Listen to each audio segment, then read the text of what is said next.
Moderator Ryan Ruff. It's great to be back with everyone on the show here today.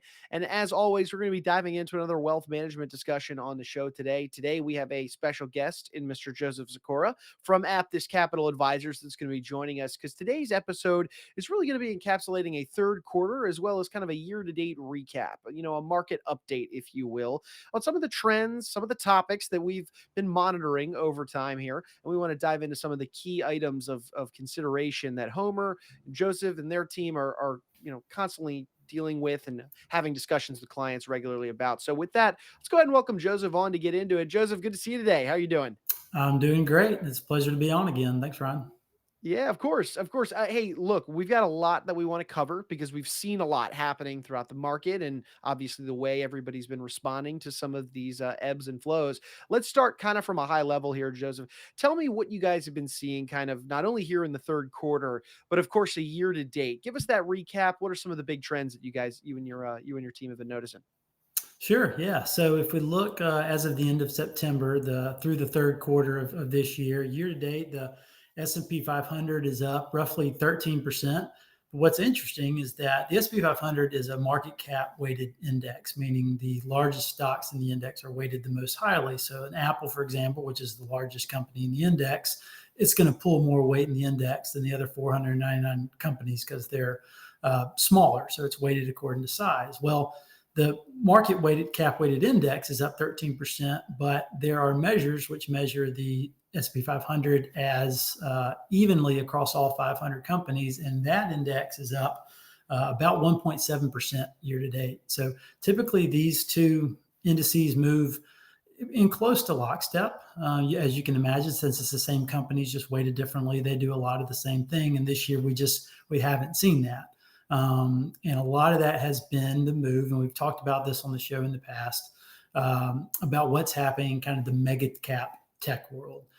Some people have kind of referred to these limited group of large tech-centric companies as the Magnificent Seven this year, seven stocks that have really pulled the weight of the market. And we'll kind of get into that more in a little bit. But as far as the third quarter in particular goes, it was really a tale of July versus August and September. So in July, we saw the market continue to go higher ever since it did since mid-March when the banking crisis happened and the Fed stepped in and really provided a backstop to risk assets in the liquidity facilities that they supplied. So we saw that continue in July, but then in August and September, things really switched.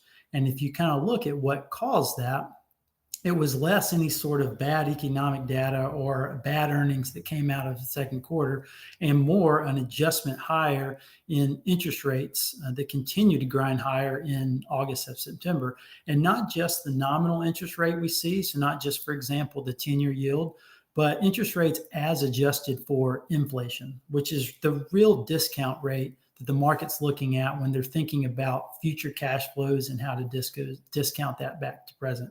So during August and September alone, the 10-year rate was up 61 basis points, but the real rate was actually up 64 basis points, meaning that the adjustment in real terms was actually more aggressive than in nominal terms. And this is a negative for equities because equities are essentially priced as a discount factor based on their future cash flows. So when interest rates go up, especially adjusted for inflation, that's a negative on equities. And we saw that finally start to weigh on August and September. So that's kind of an overview of really what we've seen year to date and then specifically here in the last 2 months. Oh, no, this is great. I appreciate you shedding some light on that for us, Joseph. Let's double click now into that mega cap tech that you were mentioning a few moments ago and kind of the impact that it's had on the rest of the stock market. Break that down a little bit for us, explain, why it is the way it is and kind of what the ripple effect's been. Yeah, so if you think about coming into this year, a lot of market participants were really concerned about a recession. I think it was almost overly forecasted. Everyone was counting on it. And as such, in a lot of ways, I think that's a lot of the reasons why it hasn't happened yet, really, is that everyone was on watch for it, some sort of market correction around that. And if everyone's prepared for that, then there's a good chance that you can't be caught off surprise, which means the market's kind of going to be prepared for that. And why I say that is that we've seen really a continued strength in a lot of these names, which is sort of held off any sort of recession that we're concerned about in some of the more macroeconomic data. And a lot of that strength has come from these mega cap centric tech companies. So when we talk about the Magnificent Seven, we're talking about Apple, Microsoft, Google, Amazon, Tesla, Meta, and Nvidia. Really, these stocks have carried all the weight, like we said at the beginning of the call, of the gains in the index year to date. And the reason for that is that while the rest of the index has showed some weakening in terms of future earnings expectations, the outlooks for these companies, in particular, their sales growth, continue to be strong. So even though they're valued at a much higher multiple than the rest of the market, you could argue that that's being defended by the fact that their growth outlooks are still very resilient compared to the rest of the market. So that's been a theme that has been in play really since that mid-March banking crisis that we saw. Part of that's been on the back of this artificial intelligence trade, and part of it's just been a flight to safety. Traditionally, you think if there's going to be some cracks in the economy, if there's going to be some sort of scared or risk assets, you fly to staples like a Pepsi or a Coca-Cola. You fly to utilities that have fixed rate contracts in place. But here, what we've seen is that the flight to safety has been more of these tech companies that have shown resilient growth, that have obviously dominant presence with their branding and their pricing ability, and really at this point are just behemoths in the world of not only the U.S. but globally. So we've seen that trade continue to play out, even though it's weakened a bit, maybe in the last month or two. Yeah, it is really interesting to see that the flight path is more towards tech these days. Just given the massive size of and respect that they have in the economy as a whole. Let's look at third quarter, the earnings specifically, and talk a little bit about that. Obviously, there's analyst expectations on it moving one way, but it seems like things are kind of playing out a different way. Shed some light for us here and what you and the team have been seeing, Joseph. Yeah, sure. So I think our expectations is that even though there are maybe some signs that um, uh, weakening could be on the horizon. For example, when you think about all the stimulus that was paid out during COVID, not only in the form of direct payments, but also just in the inflating of financial assets, which really buoyed individuals' net worth. People just really had the liquidity to go out and spend. And that has really kept, I think, the economy and markets and companies much more supported than people thought coming into this year. So when you think about some of those things in play, they are decelerating, and you're seeing excess savings and that sort of thing really start to normalize more or less, even though they're still at above average levels. So we don't really expect any sort of cracks, when you look at to third quarter of this year to really show yet. Now, with that said, analyst expectations have come in quite a bit. If you go back a year from now and look at earnings expectations for the third quarter of this year, so if you go back to the third quarter of last year, people already come out with their expectations for this year. Those expectations have been revised down by about 8% over the last 12 months. Now, that 8% really hit a couple months ago and then has leveled out here recently. And then we tend to have a situation where earnings are revised down to levels that companies are then able to effectively beat. So you see an outperformance versus negative revisions. That typically happens coming into earnings season. But we don't really expect anything on the magnitude that would suggest cracks that are really forming yet at this time. Again, the consumer continues to be strong. This quarter picks up a lot of the summer activity, which I think just from turning on your TV and seeing all the things that were going on was very buoyant. I mean, a lot of people getting out, Barbie movie, Taylor Swift concerts, all these kind of things, travel. People were getting out and doing things. So we expect the third quarter to still be strong. What's going to really be the question is, okay, as we get into Q4, we're starting to see that savings number again. XX savings is being driven down, and we're starting to see savings rates among consumers go up to more historical numbers. We've seen analyst expectations for 2023 and 2024 start to level out. And really, when you look at year-over-year numbers, analysts are pretty optimistic for next year. They're calling for roughly 12% year over year increase in earnings per share.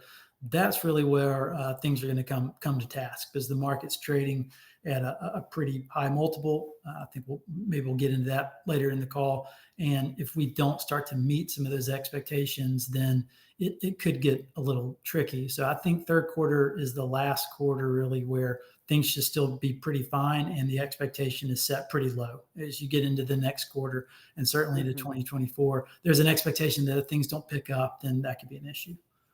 All right, that's good to put on our radars there, Joseph. Thank you.